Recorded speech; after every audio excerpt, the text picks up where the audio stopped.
بسم اللہ الرحمن الرحیم۔ شروع کرتی ہوں رب ذوالجلال کے بابرکت نام سے جو سورج، چاند، ستاروں کو تخلیق کرنے والا ہے۔ معزز سامعین، آپ دیکھ رہے ہیں سیدہ وائس چینل اور میں ہوں آپ کی دوست سیدہ۔ السلام علیکم۔ اللہ تعالیٰ نے ستارے کیوں پیدا کیے؟ ستاروں کی تخلیق کرنے کا مقصد کیا تھا؟ ستارے آسمان پر کیوں موجود ہوتے ہیں؟ آئیے آج کی ویڈیو میں ملاحظہ کرتے ہیں۔ ستارے عظیم اور انتہائی گرم کائناتی اجسام ہیں۔ پوری کائنات ان سے جگمگا رہی ہے۔ سچ تو یہ ہے کہ کائنات کے اصل حکمران ہی یہی ہیں۔ ہمارا نصیب ان کے نصیب سے جڑا ہوا ہے۔ کائنات میں موجود ہر شے کی طرح ان کی پیدائش اور موت بھی دونوں ہی نہایت ہولناک اور ہنگامہ خیز ہوتی ہیں۔ ان کی خاک کائنات میں ہر جگہ پھیلی ہوئی ہے۔ یہ وہی خاک ہے جس سے انسان کی تخلیق ہوئی۔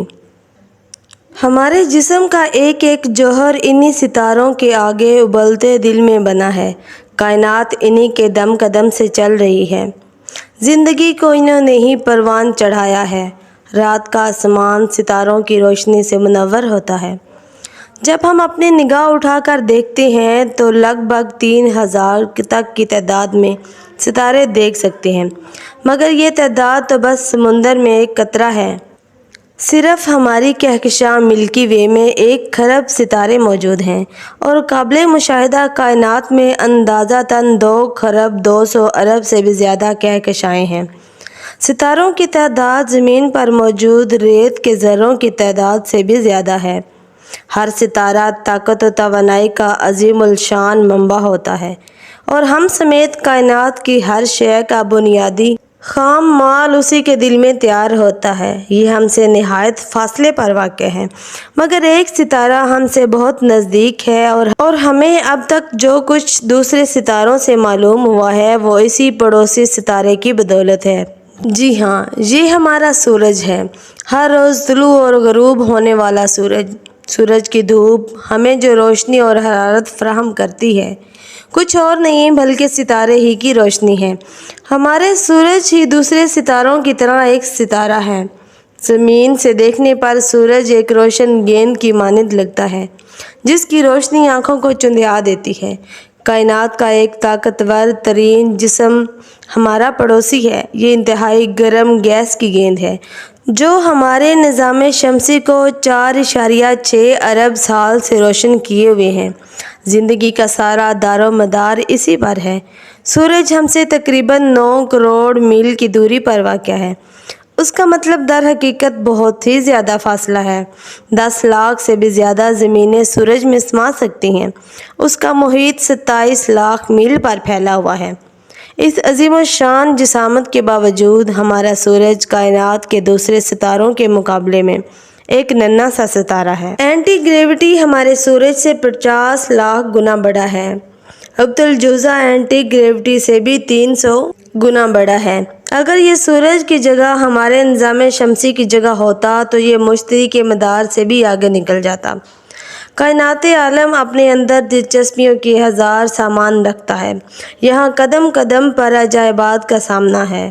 لمحہ لمحہ خوبصورتی اور رعنائی کے دل فریب مناظر ہیں۔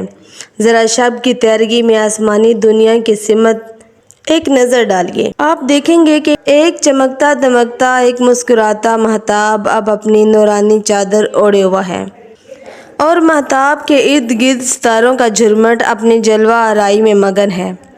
شنید ہے کہ آسمان کی خوش منظری سے بھی کچھ سیراب نہیں ہوتا، اور ہو بھی کیسے؟ بھلا کس کا جمالیاتی ذوق اس قدر سطحی ہوگا؟ یہ دل فریبی اور دلکشی سے اس کا من بھر جائے۔ جس کا جمالیاتی ذوق خود پرواز کرے وہ کبھی بھی ستاروں سے اپنا دامن ذوق آزاد نہیں کر سکتا۔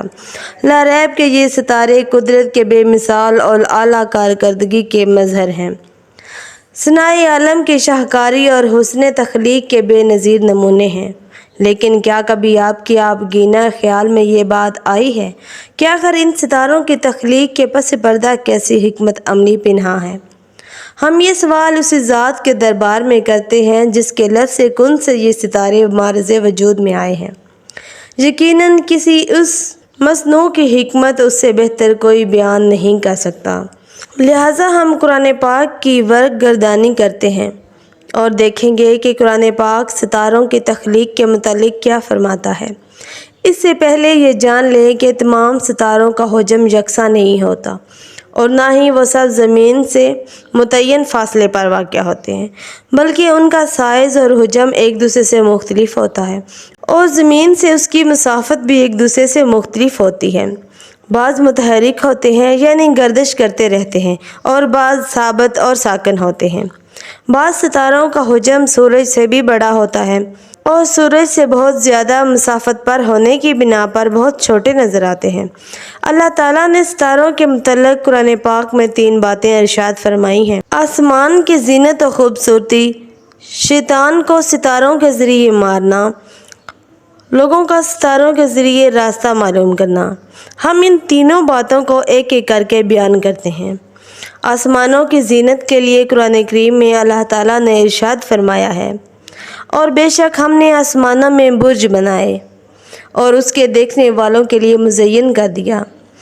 اور ایک دوسرے مقام پر ارشاد باری تعالیٰ ہے، ہم نے انہیں 2 دن میں 7 آسمان کر دیے اور ہر آسمان کو اسی کے احکام کے بھیجنے، اور ہم نے دنیا کے آسمان کو چراغوں سے مزین کر دیا اور نگہبانی کے لیے یہ اس عزت والے علم کا مقرر کیا ہوا ہے۔ دونوں آیتوں سے یہ بات ثابت ہوتی ہے کہ اللہ پاک نے ان ستاروں کو پیدا کیا تاکہ یہ آسمانوں کی زینت بن سکے، جس طرح کسی خوبصورت محل کو کمکموں سے مزین کر دیا جاتا ہے، اسی طرح آسمان کی تزئین کے لیے ستاروں کو پیدا کیا ہے۔ شیطان کو ستاروں کے ذریعے مارنا۔ اللہ تعالیٰ نے قرآن کریم میں ارشاد فرمایا ہے، بے شک ہم نے آسمانی دنیا کو ستاروں سے مزین کیا اور ہر سرکش شیطان سے حفاظت کے لیے اور عالم بالا کی طرف کان نہیں لگا سکتے، اور ہر طرف سے ان پر مار پھینک ہوتی ہے۔ ان کو بھگانے کے لیے ہمیشہ کا عذاب ہے، مگر جو ایک آدھ بار اچک لے جلا تو روشن انگارہ اس کے پیچھے لگا۔ ابن خطیب رحمۃ اللہ علیہ نے ان آیت کے بارے میں فرماتے ہیں کہ شیطان نبی کریم صلی اللہ علیہ وآلہ وسلم کی بعثت سے قبل عالم بالا کی باتوں کو چوری چھپے سن لیا کرتے اور نجومیوں کو بتلاتے تھے۔ ہر نجومی ان باتوں کے ذریعے لوگوں کے ایمان اور عقیدے کو خراب کرتے۔ پھر جب حضور اکرم صلی اللہ علیہ وآلہ وسلم کی آمد ہوئی تو شیاطین کو سننے سے روک دیا گیا۔ اگر کوئی شیطان چوری چھپے سننے کی کوشش کرتا تو ستاروں کے ذریعے اسے مارا جاتا اور اسی وجہ سے وہ جل جاتا ہے۔ معلوم ہوا کہ ستاروں کی تخلیق کا مقصد شیاطین کو مارنا بھی ہے تاکہ وہ عالم بالا کی باتیں سن نہ سکیں۔ ستاروں کے ذریعے راستہ معلوم کرنا زمانہ قدیم میں گوگل میپ جیسی سہولتیں میسر نہ تھیں۔ لوگ ستاروں کے ذریعے ہی اپنی منزل کا پتہ لگایا کرتے تھے۔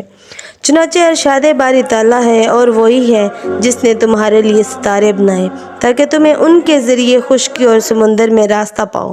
بے شک ہم نے علم والوں کے لیے تفصیل سے نشانیاں بیان کر دی ہیں۔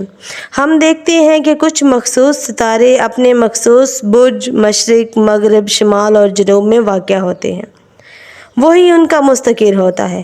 زمانہ قدیم میں لوگ ان ستاروں کو دیکھ کر بہت جلد اندازہ لگایا کرتے تھے اور اپنی منزل کا راستہ معلوم کیا کرتے تھے۔ دن میں وہ سورج کے ذریعے جہت پتہ لگا لیتے، لیکن رات کی تاریکی میں وہ ستارے ان کے کام آتے، اور نہ صرف خشکی میں سفر کرنے والے بلکہ سمندروں میں کشتیوں پر سفر کرنے والے بھی ستاروں سے راستہ معلوم کرتے تھے۔ قرآن کریم میں ستاروں کے متعلق یہ 3 باتیں آئی ہیں جو ہم نے بیان کر دی ہیں۔ سامعین کرام، ہماری ویڈیوز پسند آئیں تو ہمارے چینل کو پلیز لائک، شیئر اور سبسکرائب کیجیے، ساتھ ہی بیل نوٹیفیکیشن کو آن کیجیے تاکہ آئندہ آنے والی نیو ویڈیوز کا نوٹیفیکیشن آپ کو ضرور ملے۔